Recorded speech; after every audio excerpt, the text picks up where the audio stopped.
నమస్తే, welcome to ఇహా. నేను మీ Shanvitha. So మనం ఏ పని చేద్దామన్నా, ఎక్కడికైనా వెళ్దామన్నా కూడా మనకి ఏదో ఒక డౌట్ వస్తుంది. సో అది చేయొచ్చా, ఇది చేయొచ్చా, అసలు చేస్తే ఏం జరుగుతుంది, అలా చేయడం మంచిదేనా కాదా, ఇలా చాలా డౌట్స్తో ఉంటాం. సో చిన్న క్వశ్చన్ అనుకుంటాం, బట్ దాని వెనకాల చాలా పెద్ద ఆన్సరే ఉంటుంది. సో అలాంటి ఆధ్యాత్మిక విషయాల గురించి మాట్లాడడానికి ఇప్పుడు మనతో పాటు సింధు మాతాజీ ఉన్నారు. అమ్మతో మాట్లాడి తెలుసుకుందాం.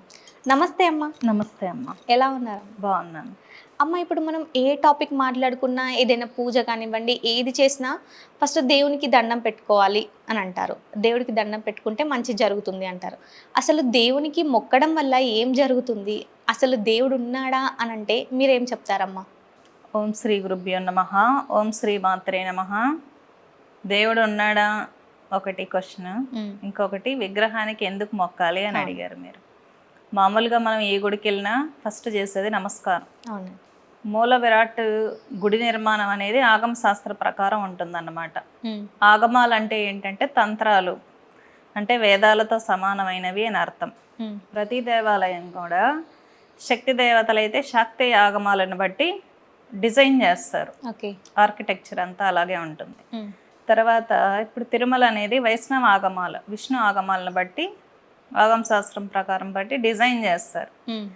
అలాగే శివుడి గుడి కూడా శైవ ఆగమాలను బట్టి ఉంటుంది అనమాట. అంటే ప్రతి దేవతకి ఒక ఆగమం ఉంది, అంటే ఎలా గుడి కట్టాలి, ఇన్ఫ్రాస్ట్రక్చర్ ఏంటి అని.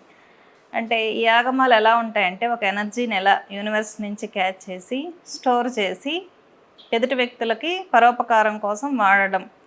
ఇప్పుడు దేవాలయాల్లో ప్రతిష్టలు ఎలా చేస్తారు, యంత్రం పెట్టి నవరత్నాలు పాదరసము, ఎవరైనా జపం చేసిన వాళ్ళని సిద్ధుల్ని తీసుకొచ్చి వాళ్ళ జపశక్తిని దారబోసి విగ్రహం పెట్టి ప్రతిష్ఠ చేయడం అనేది జరుగుతుంది. పూజలు జరుగుతూ ఉంటాయి, అభిషేకాలు, పూజలు, అర్చనలు, వేదపారాయణం. వీటి వల్ల ఏంటంటే మూల విరాట్కి పవర్ చాలా ఎక్కువ ఉంటుంది అనమాట. మీకు టెంపుల్ పైన కలశాలు ఉంటాయి కదా, అదేంటంటే దేవత యాస్ట్రల్ ఫార్మేషన్, ఫిజికల్ బాడీ. అంటే మీరు లోపల ఉన్న మూల విరాట్ నుంచి చూడడం అనేది ఏంటంటే ఫిజికల్ ఫార్మేషన్. యాస్ట్రల్ ఫార్మేషన్ ఏంటంటే పైన కలశం ఉంటుంది కదా టెంపుల్ పైన, ఆ కలశంలో నుంచి యాస్ట్రల్ ఫామ్ అనేది నైట్ టైమ్స్ దేవతలు వాహనాల ద్వారా పైకి వెళ్తారనమాట. యాస్ట్రల్ ఫామ్లో తిరుగుతూ ఉంటారు. అంటే ఏంటి, అంత పవర్ఫుల్ మూల విరాట్కి మనం ఇలా వంగి నమస్కరించడం వల్ల ఆ మూల విరాట్లో ఉన్న ఎనర్జీ వచ్చి మన యాస్ట్రల్ బాడీకి కనెక్ట్ అవుతుంది. కనెక్ట్ అవ్వడం వల్ల మూల విరాట్లో ఉన్నటువంటి ఎనర్జీ మనకు పాస్ అవుతుంది, మన కర్మ అనేది హీల్ అవుతుంది అనమాట. సో ఎనర్జీ ట్రాన్స్ఫర్మేషన్ గుడి ఇన్ఫ్రాస్ట్రక్చర్ ప్రకారం మన ఆర్కిటెక్ట్ ఆగమాలు అనేది ఏంటి, ఒక ఎనర్జీని రిసీవ్ చేసి స్టోర్ చేస్తారు మూల విరాట్ రూపంలో. మనం వెళ్ళి రిసీవ్ చేసుకుంటాం, మనలో ఉన్న నెగిటివిటీ వెళ్ళిపోతుంది, పాజిటివ్ ఎనర్జీ వస్తుంది, అప్పుడు మన పనులు అవుతాయి అన్నమాట. దేవుడికి ఎందుకు మొక్కాలి అంటే ఇలా బెండ్ అయినప్పుడు ఎనర్జీ అనేది మనకు పాస్ అవుతుంది, సో అందుకు మొక్కాలి. శక్తి పొందడం ఇక్కడ కూడా మంచి స్వార్థమే ఉంటుంది. ఇలా బెండ్ అయ్యి చేతులు ఇలా పెట్టడం వల్ల ఆ ఫార్మేషన్లో మనం ఎనర్జీని రిసీవ్ చేసుకుంటాం.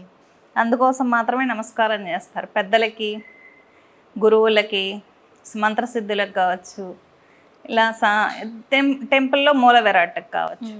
ఇప్పుడు మనుషులకి ఎందుకు మొక్కుతారంటే హ్యూమన్ బాడీలో కూడా మంత్రశక్తి ఉంటుంది. చాలామంది ఉపాసకులు ఉంటారు కదా, దీక్ష తీసుకొని జపాలు చేసేవాళ్ళు, వాళ్ళ ఎనర్జీ అంతా వాళ్ళ పాదాల్లో ఫింగర్స్లో ఉంటుంది అన్నమాట. సో మనం ఇలా బెండ్ అయ్యి కాళ్ళు పట్టుకున్నప్పుడు వాళ్ళ హోల్ పాజిటివ్ ఎనర్జీ అంతా వీళ్ళకి వచ్చేస్తుంది, వీళ్ళ నెగిటివ్ ఎనర్జీ అంతా వాళ్ళకి వెళ్ళిపోతుంది అనమాట. అందుకే చాలా మంది మా కాళ్ళు ముట్టుకోకండి, మా కాళ్ళు మొక్కద్దండి అంటారు. చాలా మంది కాళ్ళు పట్టుకుంటే అబ్బా చాలా గ్రేట్గా ఫీల్ అవుతాం, వీళ్ళు వచ్చి మన కాళ్ళు మొక్కారని గ్రేట్గా ఫీల్ అవుతారు. కానీ ఫీల్ అవ్వాల్సిన అవసరం లేదు. ఎవరైనా మన కాళ్ళు పట్టుకున్నారంటే మన పాజిటివ్ ఎనర్జీ వెళ్ళిపోతుంది, వాళ్ళ నెగిటివిటీ మనలోకి వచ్చేస్తుంది. కాబట్టి మనం అందరి నెగిటివిటీని బేర్ చేయలేం కాబట్టి హ్యాపీగా ఎవరు కాళ్ళు పట్టుకొని ఇవ్వకపోవడమే మంచిది. ఇప్పుడు మీరు బ్రహ్మచర్య ఆశ్రమం తీసుకున్నటువంటి స్వాములు కూడా దూరం నుంచి మొక్కమంటారు, వాళ్ళ కాళ్ళు కొంచెం దూరం పాస్ అవుతుంది వాళ్ళ ఎనర్జీ కూడా. అందుకే దూరం నుంచి పాదాలు స్పృశించినట్లుగా మొక్కుకొని వెళ్ళిపోతుంటారు. కొంతమంది పాదాలు పెడతారు అక్కడ, స్వామివారి వెండి పాదాలు. మీరు ఇప్పుడు దత్త క్షేత్రాల్లో చూసినట్లయితే దత్త పాదాలని ముందు పెడతారన్నమాట. గురువుల దగ్గర కూడా పాదాలు ఉంటాయి, చెక్కతో చేసినటువంటి గురుపాదకులు అంటారు. అక్కడికి వెళ్ళి ఇంకా దానికి నమస్కారం చేసుకోండి అంటారు. ఓకే. గురుపాదుకులు నమస్కారం చేసి వెళ్తారు. ఆ పాదుకల్లో కూడా శక్తి ఉంటుంది. సో ఇక్కడ ఏంటంటే మొక్కడం, కాళ్ళ మొక్కడం, తల్లిదండ్రులకు మొక్కడం. మన తల్లిదండ్రులకి మన మీద మంచి ఫీలింగ్ ఉంటుంది, నా పిల్లాడు ఎప్పుడు ప్రౌడ్గా ముందుకెళ్ళాలి అని.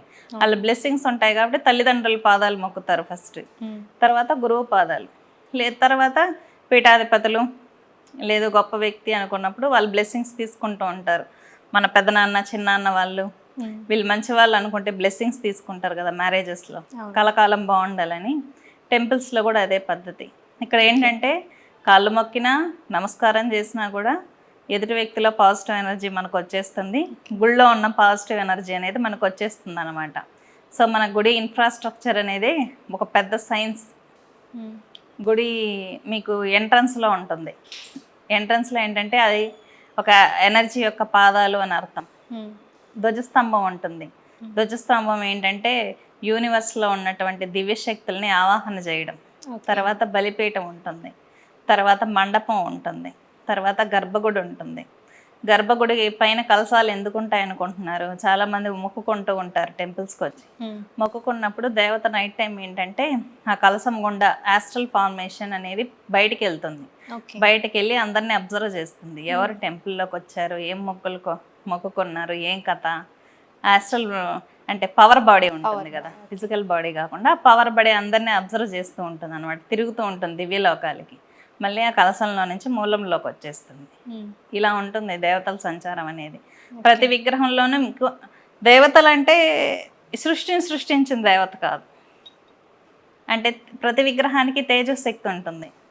ఇప్పుడు విగ్రహంలోకి వెళ్ళి ప్రాణప్రతిష్ఠ చేస్తారు కదా, జపశక్తిని ఎవరో ఒకరు 1,00,000 2 లక్షల జపం చేసి దారబోయాలి మీకు అక్కడ విగ్రహాన్ని ప్రాణప్రతిష్ఠ చేసేటప్పుడు.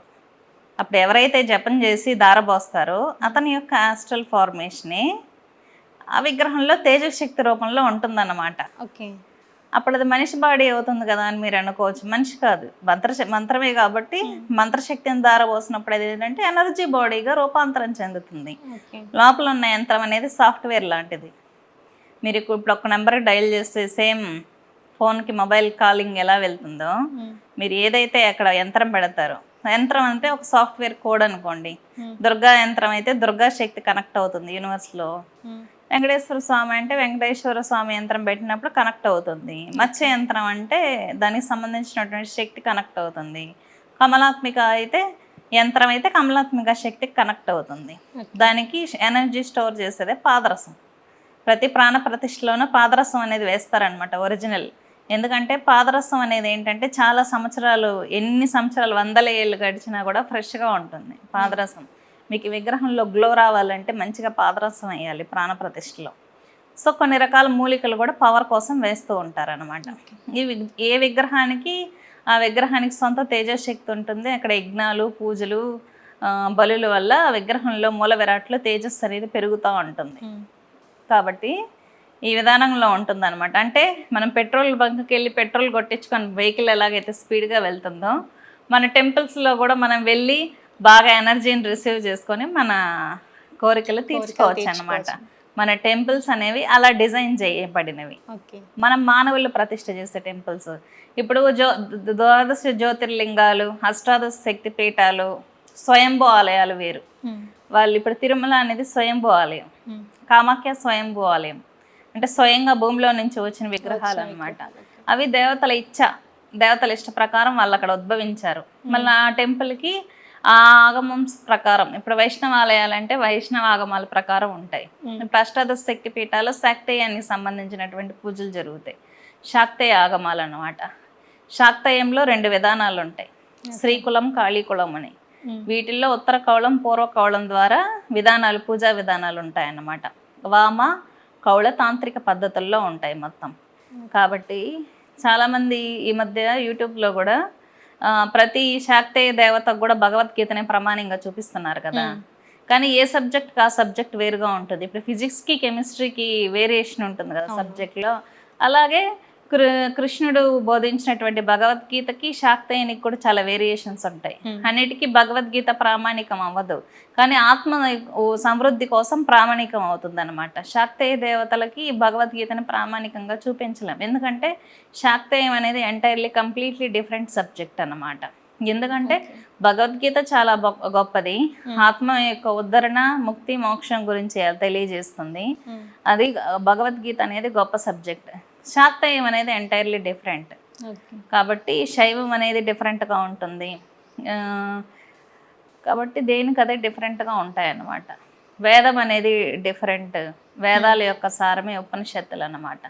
కాబట్టి ఒక్కొక్క లిటరేచరు, ఫిలాసఫీ అనేది వేరువేరుగా ఉంటాయి. హిందూ సాంప్రదాయాన్ని, సనాతన సాంప్రదాయాన్ని తీసుకున్నప్పుడు ఏంటంటే యోగులు అనేక రకాల తపస్సులు చేసి రకరకాల శక్తులను కనుగొన్నారు. కాబట్టి ఆ యోగుల యొక్క సారమే మనం ఇప్పుడు చేస్తున్నటువంటి పూజలు అన్నీ, వాళ్ళ యొక్క తపోష సారం అన్నమాట. ఇంకా కొన్ని వేల తంత్రాలన్నీ ఉన్నాయి కానీ లుప్తమైపోయాయి. అంటే చదివే వాళ్ళు లేక, సరైన వాళ్ళ గురువులకు దొరక్క చాలా సబ్జెక్టు లుప్తమైపోయింది అన్నమాట.